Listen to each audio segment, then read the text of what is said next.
কিছু কিছু মানুষ, গ্রামের মানুষ যারা বোঝে না, অথবা আত্মীয় স্বজনদের মধ্যে থেকেও অনেকে বাবা মাকে নিরুৎসাহিত করত যে পড়াশোনা করাই আসলে কি হবে, পড়াশোনা করাই লাভ নেই, শুধু শুধু টাকা খরচ করবা, ওর পিছনে সময় নষ্ট হইবে, এর চাইতে গ্রামের কোথাও একটা চা পানের দোকান দিয়ে দাও, অথবা ঢাকার কোথাও বা শহরের কোথাও নিয়ে দিয়ে দিলে ও ভিক্ষা করলেও অনেক টাকা পাবে। আমি খলিলুর রহমান, এনবাই টেক্সটাইলসে ম্যানেজার হিসেবে আছি স্টোর ডিভিশনে।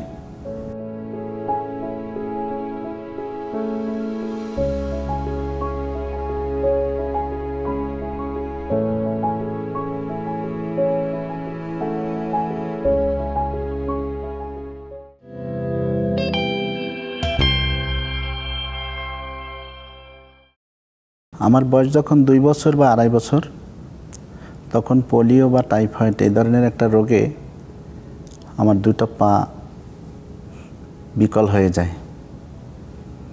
যখন পা বিকল হয়ে যায় তখন সাধারণত আমি বাড়িতেই থাকি, 5-6 বছর 7 বছর পর্যন্ত বাড়িতেই থাকি, কোথাও চলাফেরা করার আসলে সুযোগ ছিল না। এমন সময় আমাদের এলাকার প্রাথমিক বিদ্যালয়ের প্রধান শিক্ষকের সহযোগিতায় আমার মাকে বুঝিয়ে ওই শিক্ষক আমাকে স্কুলে ভর্তি করে দেয়। তো স্কুলে ভর্তি করে দেওয়া হলো। স্কুলে যাওয়া আসা খুবই মুশকিল, কারণ আমার বাড়ির থেকে প্রায় 1.5 কিলোমিটার স্কুলের দূরত্ব, গ্রামের মেঠো পথ, কাঁচা রাস্তা, বর্ষার দিনে কাদা থাকে। তারপরও আমার ভাইয়ের কাঁধে চড়ে, মায়ের সহযোগিতায়, সহপাঠীদের সহযোগিতায় স্কুলে যেতাম। মাস্টার্স কমপ্লিট হওয়ার পরে আমি যে এনজিওতে কাজ করতাম আগে, একটা এনজিওতে, যে বরগুনাতে, ওই এনজিওর একজন সাংবাদিক বন্ধু ছিল আমার, শঙ্কর লাল দাস। উনি প্রথম আলোর পটুয়াখালী ডিস্ট্রিক্টের ডিস্ট্রিক্ট করেসপন্ডেন্ট হিসাবে কাজ করে। তো উনি একদিন আমাকে ফোন দিয়েছে, হঠাৎ করে ফোন দিয়ে বলছে, খলিল কোথায় আছো, কী করো, কোথায় থাকো? বললাম বিস্তারিত। পরে বললো যে তোমার একটা ছবি পাঠাও, আর তোমার ডিটেলস বর্ণনা লিখে আমার কাছে একটু পাঠাও, তোমার নাম, বাপের নাম ইত্যাদি আমার কাছে পাঠাও, যে 3রা ডিসেম্বর জাতীয় আন্তর্জাতিক প্রতিবন্ধী দিবস, তা আমি একটা খবর ছাপাই দিই তোমার ছবি দিয়া, তাহলে দেখা যাক তোমার পড়াশোনা শেষ হয়েছে না? আমি বলছি হ্যাঁ, পড়াশোনা শেষ হয়েছে। পরে 3রা ডিসেম্বর আমার একটা নিউজ আসলো পত্রিকায় যে ভিক্ষা নয়, চাকরি চাই, এরকম একটা নিউজ আসলো। নিউজ আসার পরে আমার 3রা ডিসেম্বর সকাল 9টা বা 10টার দিকে এনভাই টেক্সটাইল থেকে জনাব হামিম স্যার, উনি এইচআরের জিএম, উনি আমাকে ফোন দেয়। ফোন দিয়ে আমার খোঁজখবর নিল, জানলো, পরে বলল যে আমরা আপনাকে একটা চাকরি দিতে চাই। তা আমি ওনাকে ঠিকানা দিলাম, আমি কোথায় থাকি, কি করি না করি, এগুলি ঠিকানা দিলাম। পরে স্যার আমার জন্য একটা প্রাইভেট কার পাঠিয়ে দিয়েছে পরের দিন, ডিসেম্বরের 4 তারিখ 2014 সালে। আমি তার সাথে এনভাই টেক্সটাইলে আসলাম, এসে সব কিছু দেখলাম। দেখার পর সাথে সাথে ওই দিনে আমাকে অ্যাপয়েন্টমেন্ট লেটার দেয় এবং আমাকে বলে যে আপনার চাকরি হয়ে গেছে, আপনি এখানে চাকরি করতে পারবেন। তা আমি বললাম ঠিক আছে, চাকরি করতে পারবো। আমি তো হুট করে ওখান থেকে, যেখানে আছি ওখান থেকে বাচ্চাদের পড়াই, আর বছরও শেষ, একটু সময় দেন, আমি ওদেরকে বইলা পরে আমি একটা সময় করে চলে আসবো। এবং এনভাই টেক্সটাইল দেখার পরে আমার কাছে মনে হয়েছে যে এটাই ভালো হবে আমার জন্য, এবং এখানের কোম্পানির সৌন্দর্য বা এখানে দেখে আমার কাছে খুব ভালো লেগেছিল, এবং পরবর্তী সময় আমি এখানে চাকরি করি। আমি এনভাই টেক্সটাইলসে যখন জয়েন করি, প্রথমে আমি এক্সিকিউটিভ হিসেবে জয়েন করছিলাম, এবং এখানে ফেব্রিক ডিপার্টমেন্টে জয়েন করছি। ফেব্রিকের ডিসপাসের সাথে সহযোগিতা করতাম শুরুর দিকে। এক্সিকিউটিভের পরে আমি এখন সিনিয়র এক্সিকিউটিভ হয়েছি, অ্যাসিস্ট্যান্ট ম্যানেজার হয়েছি, ডেপুটি ম্যানেজার হয়েছি, এখন আমি এখানে ম্যানেজার হিসেবে আছি। এবং ওভারঅল ফেব্রিক্স ডিপার্টমেন্টের বা এনভাই টেক্সটাইলের যে সবচাইতে গুরুত্বপূর্ণ প্রোডাক্ট, যার জন্য এনভাই টেক্সটাইল তৈরি, সেই ফেব্রিক্সটাই আমি এখন দেখি। ফেব্রিক্সের ইনভেন্টরিটা টোটালি আমার কন্ট্রোলে এবং আমি এটার ইনচার্জ হিসাবে আছি। পাশাপাশি আমাদের যে waste management, scrap and waste management আছে, এটাও আমি দেখি। তার মানে 2টা ডিপার্টমেন্ট এখন আমার কন্ট্রোলে এখানে। এবং এর জন্য যে সমস্ত ডিপার্টমেন্টের সাথে আমার কাজ করা লাগে তাদের সাথে আমি কাজ করি, যেমন ক্লিয়ারেন্সের সাথে, ইন্সপেকশনের সাথে, প্রোডাকশন প্ল্যানিংয়ের সাথে, ফিনিশিংয়ের সাথে, উইভিং ডাইংয়ের সাথে কিছু কাজ হয়। ওভারঅল ফ্যাক্টরির সব ডিপার্টমেন্টের সাথে, সব ডিভিশনের সাথেই প্রায় আমার কাজ আছে এবং সবার সাথে আমার আন্ডারস্ট্যান্ডিং খুব ভালো। তবে এখানে মাঝখানে আমি যখন নারায়ণগঞ্জে থাকি, সেই থাকা অবস্থায় আমি টিউশনি করাইতাম। আমার এক ছাত্রী ছিল, ও ছাত্রীর আমি প্রায় 7-8 বছর পড়াইছি। পড়ানোর পরে 2016 সালের মার্চ মাসের 2 তারিখে আমরা বিয়ে করি। আমার ওই ছাত্রীকেই বিয়ে করি এবং ও আমাকেই পছন্দ করছে। আলহামদুলিল্লাহ এখন ভালো আছি। আমার 2টা বাচ্চা, মেয়েটা ক্লাস 1-এ পড়ে, ছেলেটা 2.5 বছর। এখানে আসার পরে দেখা গেছে অনেক মানুষ অনেক কথা বলছে, আমাকে নিয়ে অনেক কথা বলছে, এড়িয়ে চলছে অনেক ব্যাপারে। তারপরে হচ্ছে সে আমাকে মেন্টালি সাপোর্ট দিছে সব ব্যাপারেই। আর আমার হাজব্যান্ড আমাকে এমনিতে অনেক ভালোবাসে। আমরা দুজনকে ভালোবেসেই বিয়ে করছি। আমি কখনো তার এরকম অবস্থাটা কখনোই মনে করিনি যে এটা অস্বাভাবিক। আমি আমার ওয়াইফকে নিয়ে বাইরে বাসা নিয়ে সিটি স্টোরে থাকি। তো এখানে থাকতে গিয়ে কয়েকদিন পরে আমি একটা 3 চাক্কার মোটরসাইকেল ক্রয় করছিলাম, যেটা দিয়ে আমি অফিস থেকে আসা যাওয়া করতাম। কিন্তু একদিন রাস্তায় ওই গাড়ি নিয়ে আমি পড়ে যাই। পড়ে গিয়ে আবার ব্যথা পাই। ব্যথা পাওয়ার পরে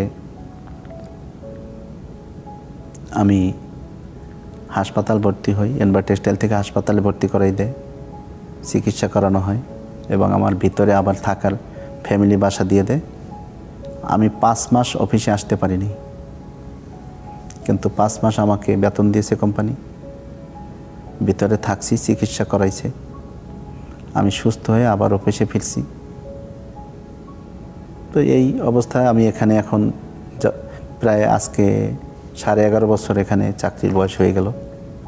2015 সালের 10ই জানুয়ারি আমি এখানে জয়েন করছিলাম। তো এখানে জয়েন করার পরে এখানের পরিবেশ, এখানের বন্ধুবান্ধব, কলিগ যারা আছে এবং আমার অফিস কলিগ, বিশেষ করে প্রতিষ্ঠানের যিনি কর্ণধার চেয়ারম্যান স্যার, মাননীয় চেয়ারম্যান স্যার, উনি সবসময় আমার খোঁজ খবর রাখে, আমার ফ্যামিলির খোঁজ খবর এবং আমি কেমন আছি, আমার কাজে অসুবিধা হয় কি না, এগুলি রাখে। চেয়ারম্যান স্যারের পাশাপাশি আমাদের কোম্পানির এমডি স্যার, তিনিও সবসময় আমার খোঁজ খবর রাখে, আমি শুনছি।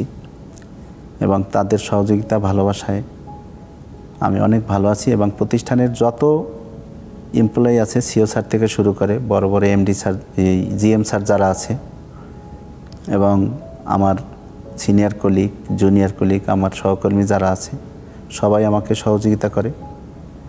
এবং আমি এখানে আমার ফ্যামিলি, 2টা বাচ্চা, একটা ছেলে একটা মেয়ে, এদেরকে নিয়ে আমি এখানে আলহামদুলিল্লাহ অনেক ভালো আছি। এখানে যেটা হয়, যেমন আমার বাচ্চা স্কুলে যায়, অফিসের পক্ষ থেকে গাড়ি দেওয়া আছে, গাড়িতে স্কুলে নিয়ে যায়, আবার গাড়িতে নিয়ে আসে, একটা সুবিধা পাই। বা আমি কোনো অসুস্থ হইলে, আমার বাচ্চা বা আমার অসুস্থ হইলে আমাদের মেডিকেল সুবিধা আছে ভিতরে, প্রাথমিক চিকিৎসাগুলি এখান থেকে নেওয়া যায়। বড় ধরনের কোনো চিকিৎসা করাইতে হইলে অ্যাম্বুলেন্স আছে, ইনস্ট্যান্ট অ্যাম্বুলেন্স সাপোর্ট পাই, কারো কাছে ওরকমের এক্সট্রা করে বলার দরকার পড়ে না। মেডিকেলে বললেই সাথে সাথে যে কোনো জায়গায় নিয়ে যাওয়ার জন্য। আসলে পড়াশোনা তো অবশ্যই জরুরি, তো আমার সবচাইতে জরুরি হলো প্রত্যেকটা মানুষের কিছু কারিগরি দক্ষতা থাকে। যেমন একটা মানুষের ফিজিক্যালি চ্যালেঞ্জ থাকতে পারে, যেমন আমি হাঁটতে পারি না কিন্তু আমার হাত কাজ করে, আমি চোখে দেখি না কিন্তু আমার মাথা কাজ করে, আমি কথা বলতে পারি না কিন্তু আমার ফিজিক্যাল ফিটনেস ভালো। তো শিক্ষা ব্যবস্থার মধ্যে যদি সরকারিভাবে এই কারিগরি বিষয়গুলি চিন্তা করা হয় এবং ইনক্লুসিভ শিক্ষা ব্যবস্থা যদি করা হয়, প্রত্যেকটা প্রতিষ্ঠানে যদি একরকমের একটা দিক নির্দেশনা দেওয়া থাকে যে ফিজিক্যালি চ্যালেঞ্জ যারা থাকবে তাদেরকে অবশ্যই মেইন স্ট্রিমে নিয়ে আসতে হবে। সমাজের মূল ধারায় তাদেরকে ইনক্লুড করতে হবে, তাদেরকে সংযুক্ত করতে হবে। সরকারের পক্ষ থেকে যদি এরকমের নির্দেশনা থাকে এবং প্রতিষ্ঠানগুলির যারা কর্ণধার থাকে তারা যদি একটু তাদের মানসিক অবস্থার পরিবর্তন করে, তাহলে আমাদের মতো যারা পিছিয়ে পড়া মানুষ আছে, আমি যতটুকু কষ্ট করছি তাদের এরকম কষ্ট করতে হবে না। যেমন এনবাই টেক্সটাইলস কিন্তু এখানে একটা উদাহরণ হিসাবে কাজ করে। এনবাই টেক্সটাইলস কী করছে, আমাদের মতো যারা প্রতিবন্ধী মানুষ আছে এদেরকে এখানে কর্মসংস্থানের ব্যবস্থা করে দিয়েছে। আমি সহ এখানে প্রায় 23 জন মানুষ কাজ করেছে। এখন পর্যন্ত এখানে আমি সহ 17 জন মানুষ প্রতিবন্ধী মানুষ আছে কাজ করে, যাদের কোনো না কোনো সমস্যা আছে। কারো হাত নেই, অথবা কানে শুনতে পায় না, কারো পায়ে সমস্যা, মানে অনেক সমস্যা নিয়ে এখানে আছে, যাদের প্রতিবন্ধী ধরন অনুসারে এক একজন এক এক রকম। তো সেখানে দেখা যাচ্ছে যার হাত নেই, একটা হাত নেই কিন্তু আরেকটা হাত দিয়ে সে কিন্তু খুব সুন্দরভাবে কম্পিউটার চালাচ্ছে, লিখছে, ডকুমেন্টস তৈরি করছে। আবার আরেকজনের দেখা যাচ্ছে হাত নেই কিন্তু সে বাগানে পানি দিচ্ছে, বাগানের পরিচর্যা করছে।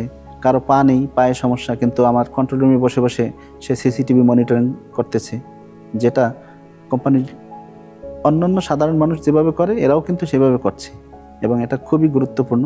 এবং এইখানে সবচাইতে ইন্টারেস্টিং বিষয় হচ্ছে এনবাই টেক্সটাইলসের এই প্রতিষ্ঠানের মালিক থেকে শুরু করে কর্মচারী পর্যন্ত সবাই প্রতিবন্ধী বান্ধব। এরা প্রতিবন্ধী মানুষদের প্রতি ব্যাপক সংবেদনশীল এবং তারা প্রতিবন্ধী মানুষের প্রতি ফ্রেন্ডলি আচরণ করে।